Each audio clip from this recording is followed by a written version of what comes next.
Bonjour à tous, je suis Axel de helpbtscg.fr et donc dans cette vidéo, je vais essayer de vous décortiquer le plus possible le BTS comptabilité et gestion. Donc il a succédé au BTS CGO, c'est-à-dire le BTS comptabilité et gestion des organisations, et je vais essayer de vous vraiment décortiquer un peu ce diplôme. Alors il est constitué donc de 6 épreuves. Donc on va commencer avec l'épreuve E1. Donc déjà, j'ai commencé avec les épreuves donc générales, c'est-à-dire les épreuves E1, E2 et E3. Donc dans l'épreuve E1, vous allez retrouver l'épreuve de culture générale avec l'épreuve E1.1, l'épreuve de français. Donc dans cette épreuve, vous allez devoir faire euh, un sujet d'examen donc en deux parties, avec la première partie sur une synthèse de documents. Vous allez avoir plusieurs documents que vous allez devoir synthétiser donc avec une introduction, un plan en deux ou trois parties et une conclusion. Vous allez devoir rester objectif, c'est-à-dire vraiment utiliser les documents et les confronter entre eux et ne pas donner donc votre avis personnel. Ensuite, dans la deuxième partie du sujet de français, vous allez devoir faire donc une écriture personnelle. Là, du coup, c'est totalement inverse, c'est-à-dire que vous allez devoir utiliser vos connaissances personnelles et, et donner votre avis donc, pour répondre à une problématique. Ensuite, l'épreuve numéro 2 donc de l'épreuve de culture générale, c'est-à-dire l'épreuve 1.2, va être sur l'anglais, ce qui va être un oral. Vous allez donc tout simplement, on va vous donner donc un document, vous allez devoir en faire la présentation.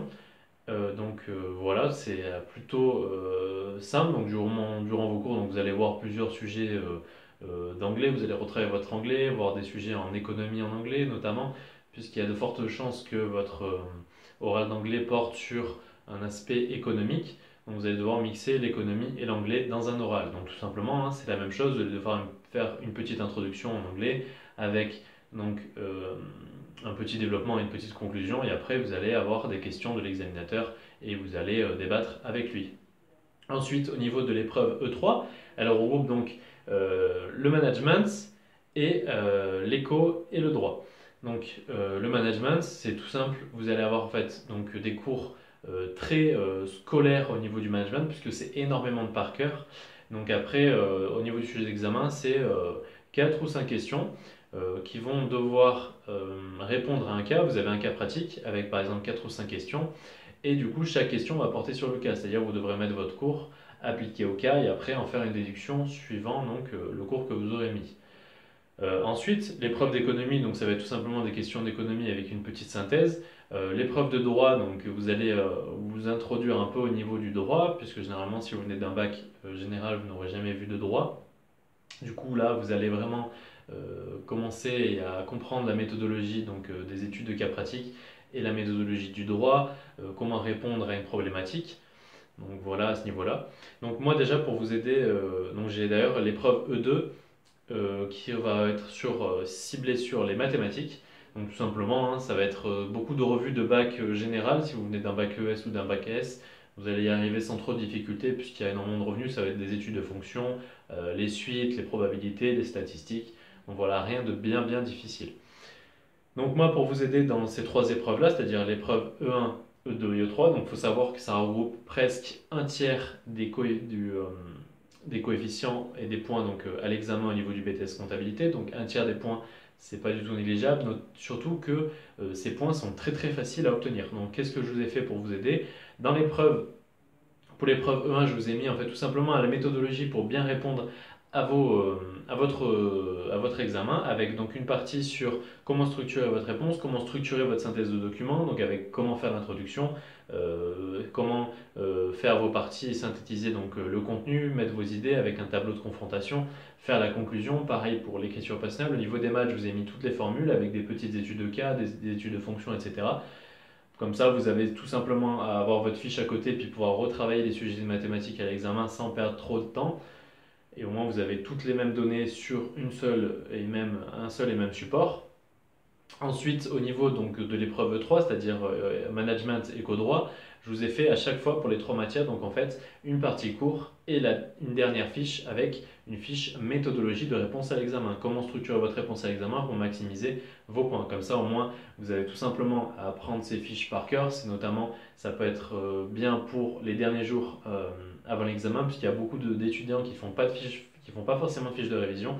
et du coup malheureusement ils ne mettent pas à profit le dernier mois, voire la dernière semaine, voire le dernier jour avant l'examen. Alors que moi du coup grâce à ces fiches, ce qui a été bien c'est que du coup j'ai pu réviser vraiment jusqu'à la dernière minute.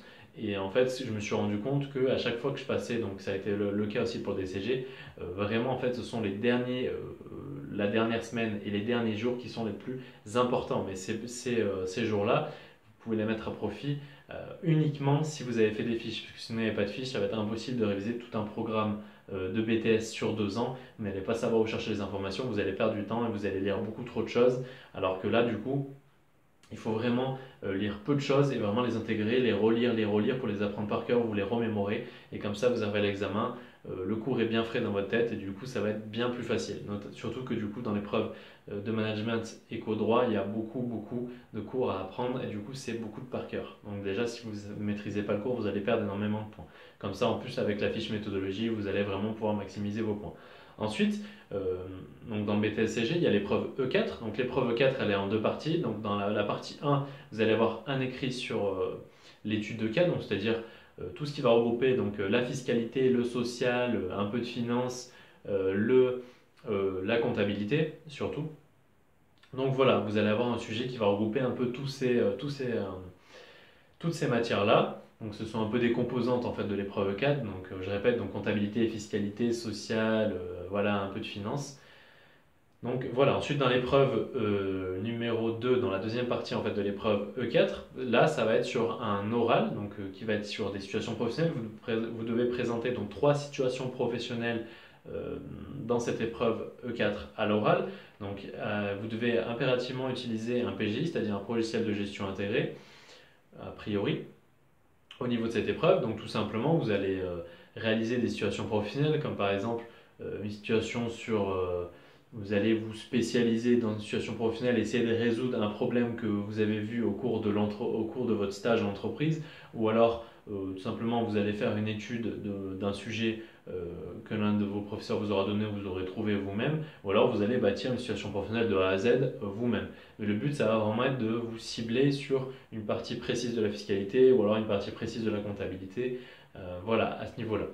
Du coup, ces situations professionnelles, vous allez devoir les compléter avec des fiches de situation professionnelle pour pouvoir, ça vous fait donc un support écrit qui va pour l'examinateur, comme ça, lorsque vous allez passer l'oral, l'examinateur va piocher parmi ces 3 situations professionnelles, il va simplement lire votre fiche de situation professionnelle, comme ça il saura déjà à peu près ce qu'il va y avoir dans votre situation professionnelle pour ça le mettre un peu à jour au niveau de ce que vous allez présenter pour qu'il ait un léger descriptif organisé, synthétique de votre situation professionnelle.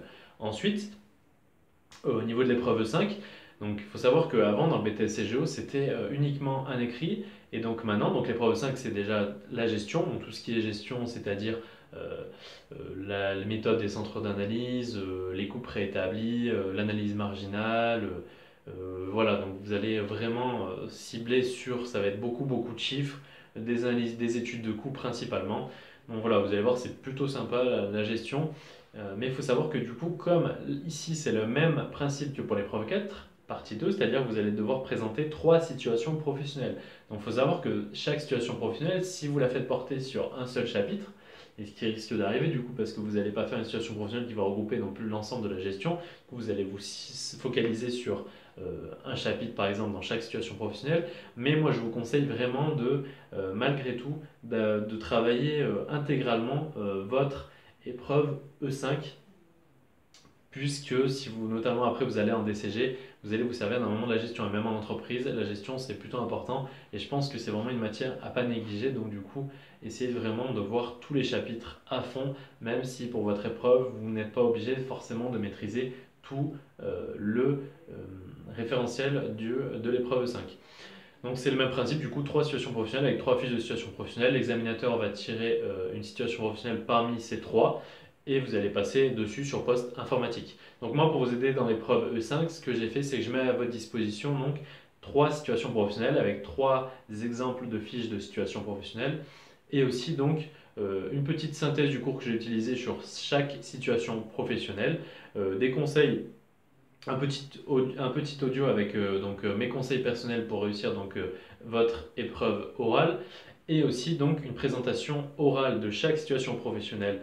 Donc je filme mon écran en fait d'ordinateur et je vous fais la présentation oral avec vous, comme ça au moins vous savez exactement comment ça va se dérouler le jour de l'examen. Et aussi je vous ai fait donc 2 vidéos tuto sur Excel notamment, comme ça au moins je vous apprends un peu toutes les bases d'Excel pour faire les formules, etc. Comme ça vous allez gonfler votre niveau donc en gestion avec le cours, gonfler votre niveau au niveau d'une présentation orale, vous allez vraiment avoir des mécanismes qui vont venir du coup en voyant des vidéos de présentation orale et aussi du coup en bonifiant votre niveau sur Excel au niveau du cours théorique et au niveau de votre aisance à l'oral et avec quelques petits conseils, comme ça au moins vous allez vraiment maximiser vos chances pour réussir l'épreuve E5 et vos situations professionnelles. Ensuite au niveau de l'épreuve E6, donc là c'est du coup ça va être basé en fait, ça va être centré sur votre stage que vous allez effectuer. Vous allez devoir en faire un rapport de stage, un mémoire, du coup où vous allez devoir présenter donc l'entreprise, présenter les missions que vous avez effectuées dans cette entreprise et aussi donc vous cibler sur un processus spécifique. Donc voilà, donc maintenant le mémoire il est un peu plus consistant. Donc ça va vous demander pas mal de travail, c'est vraiment une épreuve qui va demander beaucoup d'investissement, comme pour l'épreuve E4. Je pense que l'épreuve E4, c'est celle qui demande le plus d'investissement de travail, et ensuite il y a l'épreuve E5 et E6 qui demande aussi pas mal de travail. Donc voilà, d'où l'intérêt de vous débarrasser entre guillemets des matières générales, c'est-à-dire matières E1, E2 et E3, comme ça au moins vous pouvez vous focaliser un maximum et mettre toute votre énergie de travail sur l'épreuve E4, E5 et E6.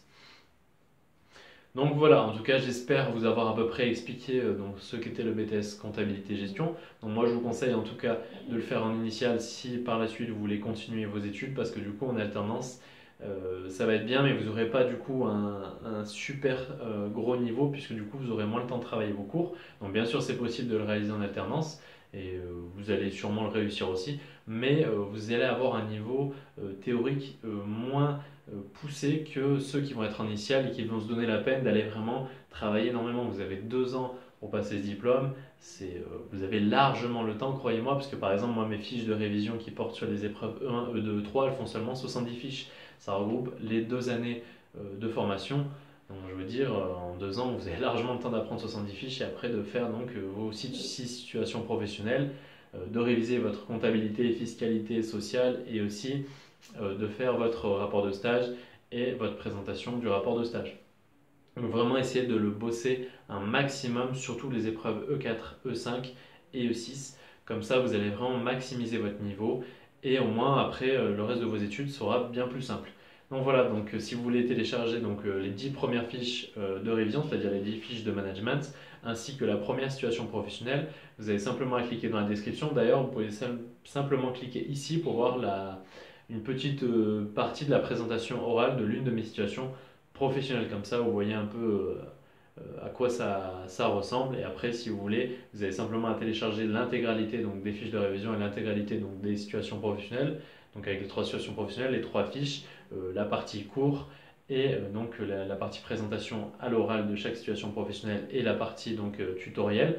Vous avez simplement avec votre mail, vous recevrez dans un premier temps les fiches de révision, ensuite en pièce jointe d'un mail donc la première situation professionnelle sur Excel et après si vous voulez aller plus loin je vous laisserai donc télécharger entièrement. Je vous ferai une petite vidéo tuto donc dans le mail, je vous mettrai le lien. Simplement à cliquer dessus, vous verrez un peu comment ça se passe pour récupérer le contenu de votre commande. Donc voilà, en tout cas, j'espère vous avoir aidé, vous avoir éclairé un peu au niveau de ce diplôme. Que vous soyez déjà en formation ou alors que si vous ne savez pas encore si vous allez vous diriger vers un BTS comptabilité ou pas, au moins j'espère que ça vous aura éclairé. Donc voilà, on se dit à la prochaine.